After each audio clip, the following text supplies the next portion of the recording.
Lalu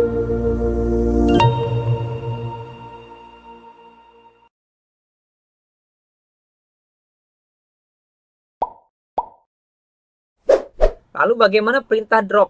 Ya, perintah drop otomatis untuk menghapus. Di sini misalkan bisa pakai drop database, drop table, atau drop index. Ya, sintaknya bagaimana? Di sini format perintah drop database, nama database. Contohnya drop database perpustakaan. Kita ingin menghapus database perpustakaan. Jadi wadahnya ingin kita delete. Di dalam database tadi kan ada tabel-tabel gitu ya. Perhatian, akan menghapus semua data dalam objek. Jadi data berupa tabel atau data tadi, setiap sheet baris daripada tabel juga akan hilang semuanya secara permanen. Gitu ya. Oke, bagaimana sekarang mendrop table? Tadi kan mendrop database, sekarang mendrop tabelnya. Drop table, nama tabelnya. Contoh, drop table mahasiswa. Perhatian, akan menghapus struktur tabel dan semua datanya ya dari tabel mahasiswa. Jadi ini kita mendelete tabel mahasiswa. Lalu perintah truncat yaitu menghapus data. Jadi semua data dalam tabel dihapus.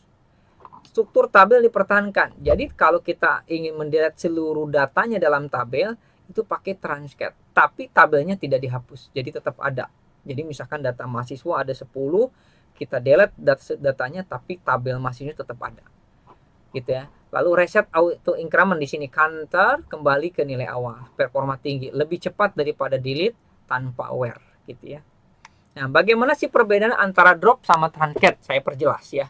Kalau drop table itu menghapus struktur dan datanya. Jadi struktur tabelnya misalnya tadi tabel mahasiswa ya, di delete termasuk datanya. Jadi dihapus secara permanen. Nah, definisi objek hilang, tidak dapat dikembalikan karena sudah di drop. Nah, sedangkan truncat table itu hanya menghapus datanya saja. Kalau tabel mahasiswanya, tabel nilai, tabel mata kuliah tetap ada.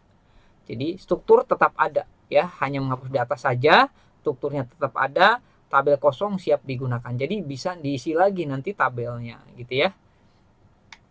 Lalu ada perintah rename. Rename itu sering digunakan juga ya di dalam DDL. Nah, sintaknya bagaimana? Ada alter table nama lama nih, table nama tabel yang lama di rename menjadi nama yang baru. Contoh, alter table mahasiswa rename to MHS. Jadi kita ingin mengubah nama tabel mahasiswa dengan nama baru yaitu MHS. Hasilnya adalah tabel berganti nama dari mahasiswa ke MHS. Gitu ya, mudah sekali.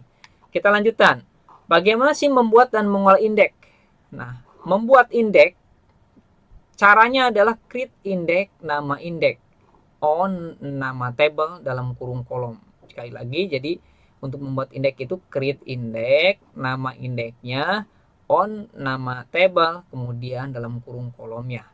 Yang kedua, menghapus indeks, yaitu drop index, nama indeksnya. Contoh praktis, create index, IDX, nama gitu ya, on mahasiswa dalam kurung nama gitu ya.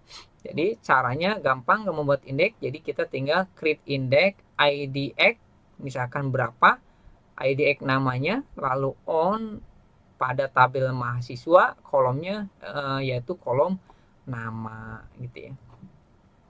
Oke, kalau drop ini tinggal drop indeks, nama indeksnya berapa gitu ya, atau apa gitu ya. Itu mudah sekali.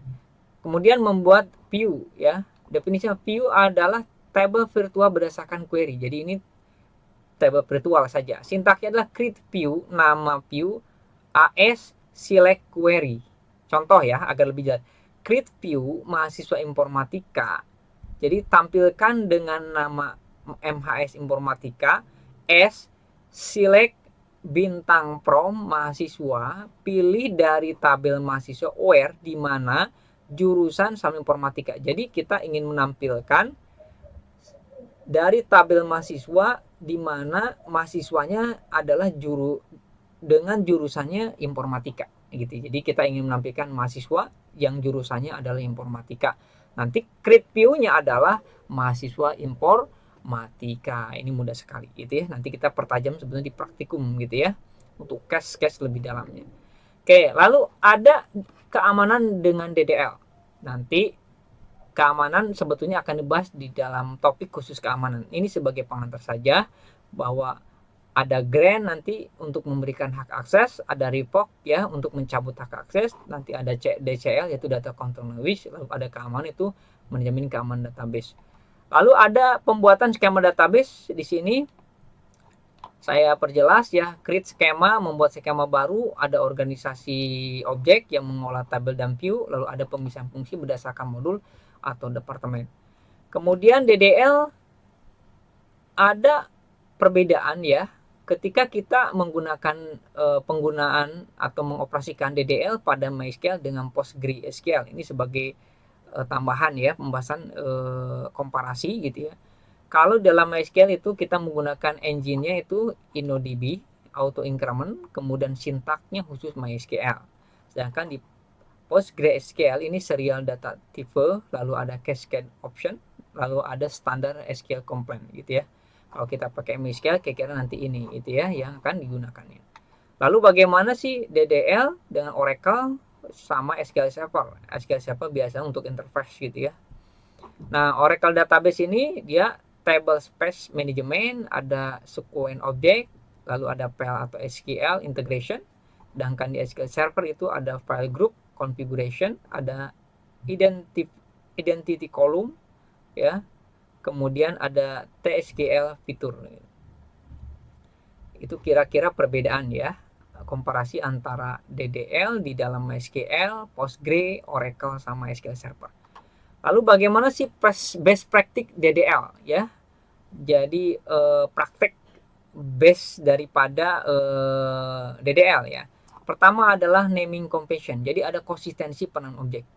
Nah, ketika kita membuat DDL tadi itu ada best practice-nya. Pertama kita harus konsisten penamaan objek.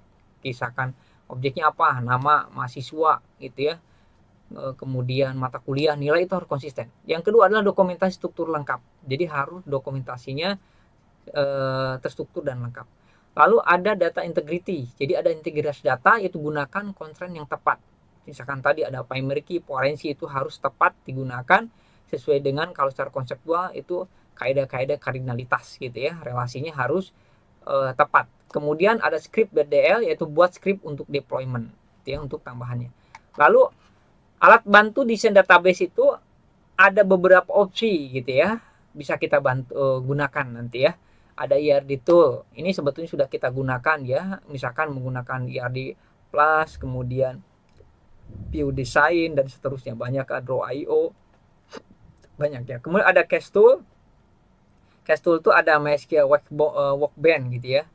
Kita bisa menggunakan XAMPP. Nah, itu bisa ya Case Tool kita gunakan. Ada Visual Design memudah perancangan struktur. Ada Auto Generate misalnya script dari otomatis.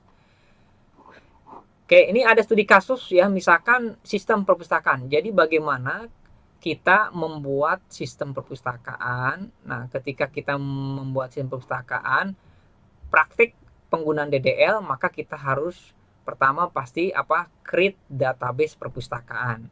Nah, lalu ada create table ya. Create table apa? Di sini create table buku, yang kedua create table anggota, yang ketiga create table peminjaman, yang keempat create table kategori. Ini contoh ya, sederhana saja.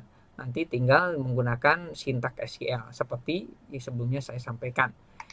Lalu di dalam DDL itu ada trouble gitu ya. Trouble gitu ya. Maka langkah-langkahnya bisa kita lakukan apa aja. Pertama, identifikasi masalah gitu ya. Jadi kesalahan tipe data atau concern. Jadi ketika menggunakan DDL, misalkan NIM, kita menggunakan date. Nah, itu identifikasi masalah, kesalahan tipe data. Harusnya kalau NIM itu idealnya menggunakan varchar atau ya integer gitu ya. Nama pakai date, masa pakai tipe data date waktu nggak cocok gitu ya. Yang kedua, analisis error. Jadi data tidak sesuai identifikasi, tidak sesuai definisi kolom. Misalkan kolomnya harusnya ada NIM, nama alamat, tapi ternyata di tabel masuk itu kolomnya misalkan ada harga barang, nah nggak cocok gitu ya nama kolomnya. Solusinya apa? Perbaiki tadi ya, referensial integrity-nya. Jadi perbaikilah tadi dari sisi aspek tipe data, batasan kontrainnya, kemudian kolom yang sesuai gitu ya. Agar apa? Tadi tidak terjadi kesalahan. Untuk pertemuan DDL sampai sini, terima kasih banyak, semoga bermanfaat. Sampai jumpa kembali di materi selanjutnya. Assalamualaikum warahmatullahi wabarakatuh.